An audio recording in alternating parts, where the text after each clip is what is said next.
Saúde os irmãos com a graça e a paz do Senhor. Amém? A palavra é do livro de Atos, capítulo 10, versículos de 1 ao 8. E o título é O Batismo nas Águas do Centurião Cornélio. E havia em Cesareia um homem por nome Cornélio, centurião da corte chamada italiana, piedoso e temente a Deus com toda a sua casa, o qual fazia muitas esmolas ao povo, e de contínuo orava a Deus. Este, quase a hora nona do dia, viu claramente uma visão, um anjo de Deus, que se dirigia para ele e dizia: Cornélio, o qual, fixando os olhos nele, e muito atemorizado, disse: Que é, Senhor? Eu disse-lhe: As tuas orações e as tuas esmolas têm subido para a memória diante de Deus. Agora, pois, envia homens a Jope e manda chamar a Simão, que tem por sobrenome Pedro. Este está hospedado com um certo Simão, curtidor, que tem a sua casa junto do mar. Ele te dirá o que deves fazer. E retirando-se o anjo que lhe falava, chamou 2 dos seus criados e a um piedoso soldado dos que estavam ao seu serviço. E havendo-lhes contado tudo, os enviou a Jope. Amém? Irmãos e irmãs, capítulo 10 de Atos trata de uma das mais importantes conversões da história, porque relata a salvação dos gentios. Gentios são os não-judeus. Cornélio se cansara do politeísmo e da idolatria do seu povo. Deixara os muitos deuses romanos e se voltara para o Deus vivo. Abraçou a fé judaica e passou a acreditar em Deus, portanto rompendo com a sua religião. O nome da cidade, Cesareia, é uma homenagem ao imperador romano César Augusto, que foi edificada por Herodes o Grande por volta do ano 13 a.C. O evangelista Filipe residia nessa cidade e Deus o enviou para pregar as boas novas em Samaria e na Judéia.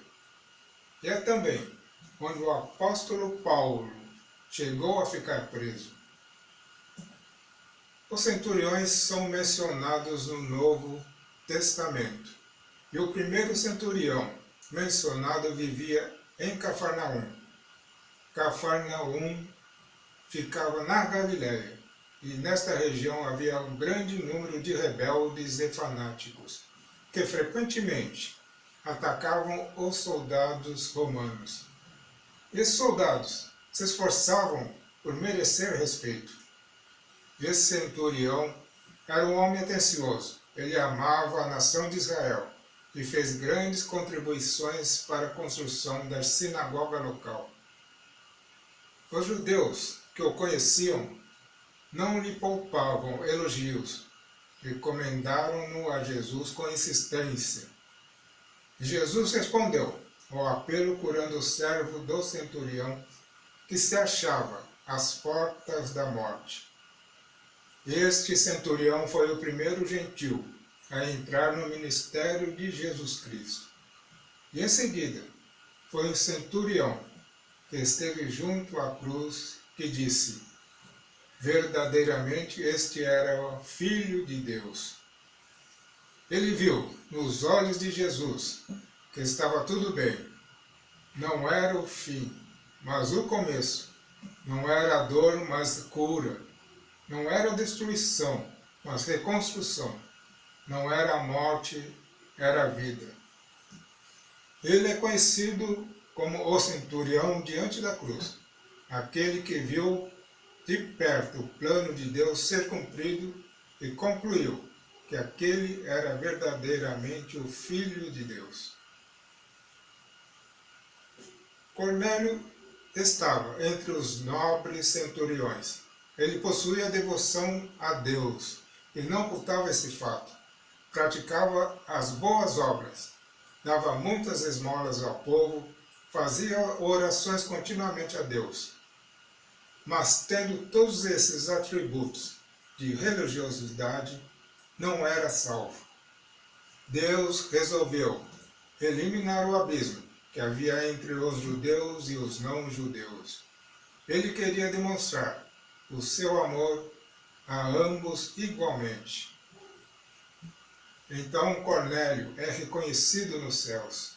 Os anjos, então, confirmam da sinceridade de Cornélio para com Deus.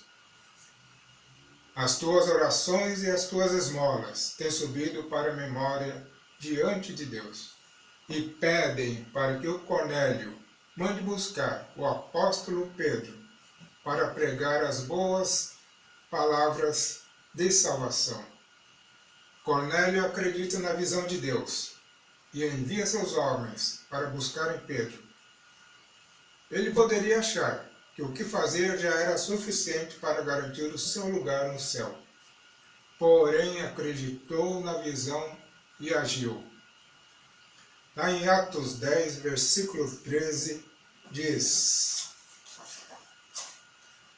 No dia seguinte, o apóstolo Pedro teve um arrebatamento de sentidos, na qual viu o céu aberto e um lençol atado pelas pontas, descendo em direção à terra, e contendo todos os animais quadrúpedes, feras e répteis da terra e aves do céu. Então Pedro ouviu uma voz que lhe ordenava a matar e comer aqueles animais. Mas ele se recusou, dizendo que nunca havia comido coisa alguma comum e imunda. Pedro foi advertido a não considerar imundo o que Deus purificou. E isso aconteceu por 3 vezes até que o lençol foi recolhido ao céu. Pedro ficou bastante pensativo em relação àquela visão, tentando entender o seu significado. Mais tarde, quando foi conduzido à casa de Cornélio, ele entendeu que aquela visão se referia ao fato de que Deus não faz acepção de pessoas e que a pregação do Evangelho e a salvação pela graça mediante a fé em Jesus Cristo é tanto para os judeus como para os gentios. O lençol com os diversos animais representam Cornélio e os demais gentios, e, portanto, a palavra de Deus é para todas as pessoas, judeus e não judeus. Então, entendendo o que Deus queria dele, o apóstolo pregou sobre a salvação através de Jesus Cristo e do perdão dos pecados para aqueles que creem em seu nome, conforme todos os profetas deram testemunho. Cornélio então chama os parentes e amigos para ouvirem a palavra de salvação. Portanto, ele também tinha influência familiar. Para ouvir a palavra de Deus, é preciso estar pronto, preparado, ávido, ansioso, desejoso, não somente de ouvido, mas de coração. As palavras de salvação de Pedro. Pedro reconhece que Deus não faz acepção de pessoas, quer salvar a todos. O apóstolo Pedro então prega a missão completa de Jesus, que é curar os feridos, libertar os oprimidos do diabo, morrer e ressuscitar, ser juiz dos vivos e dos mortos, ser Senhor de todos. Estamos todos aqui na presença de Deus, prontos para ouvir tudo o que foi ordenado da parte do Senhor. Isso está em Atos, versículo 33. E em verdade vos digo, quem ouve a minha palavra e crê naquele que me enviou, tem vida eterna, não entra em juízo, mas passou da morte para a vida. O batismo no Espírito Santo. Cornélio acreditou na pregação, recebeu o batismo no Espírito Santo e foi batizado nas águas com toda a família. Cornélio torna-se então o primeiro cristão gentil a conhecer o Evangelho, que até então era pregado somente aos judeus e aos samaritanos. Irmãos e irmãs, o batismo é uma ordenança de Jesus para todo aquele que crê nele. Ouvindo, creram e eram batizados.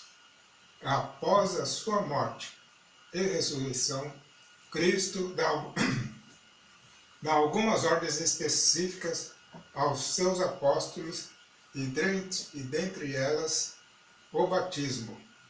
Ele é um sacramento da Igreja cristã, ou seja, algo indispensável. A recepção do batismo é necessária para a salvação, como demonstram as palavras de Jesus a Nicodemos. Quem não renascer da água e do Espírito não poderá entrar no reino de Deus. O sacramento do batismo limpa a alma da mancha desse pecado, confere a graça santificada, eleva o homem à condição de filho de Deus e abre-lhe as portas do céu. Ele é a chave de todos os outros sacramentos, indispensáveis para o homem cumprir com fidelidade a lei de Deus. E qualquer pessoa que entregar a sua vida a Jesus deve em pouco tempo ser orientada por sua liderança ao batismo, nas águas. Ou seja, o crer e ser batizado estão intrinsecamente ligados, e qualquer pessoa que teve uma conversão real e ama o Senhor vai desejá-lo. Quem é salvo é uma nova criatura. Já não vive mais para o pecado, agora vive para agradar a Deus. E quando Jesus entra no seu coração, ele começa uma grande mudança. É como se você morresse e renascesse de novo, para a vida eterna. E você se torna uma nova pessoa. Quando uma nova pessoa você se torna, isso se reflete em sua vida. E em vez de viver no pecado, você aprende a escolher a fazer o que é certo. A vida nova também traz alegria, esperança nova. Quem é nova criatura faz boas obras por amor a Deus.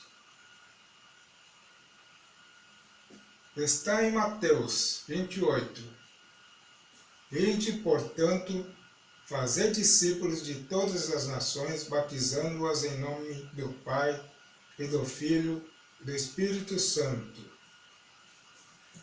O batismo é um selo da justiça que vem pela fé, e evidentemente deve seguir a fé, como determinam as palavras finais de Jesus, que se encontram registradas no Evangelho de Marcos.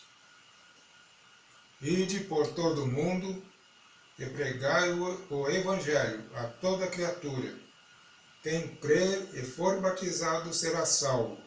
Quem, porém, não crer será condenado. Esta é a razão, porque não batizamos e nem tampouco validamos o batismo de criança. É necessário crer primeiro e então se batizar. Obedecemos o princípio bíblico de consagrar os filhos ao Senhor, mas só os batizamos depois que puderem crer e professar sua fé. Você também pode tomar essa decisão que Cornélio tomou e receber Jesus como teu único Salvador em tua vida.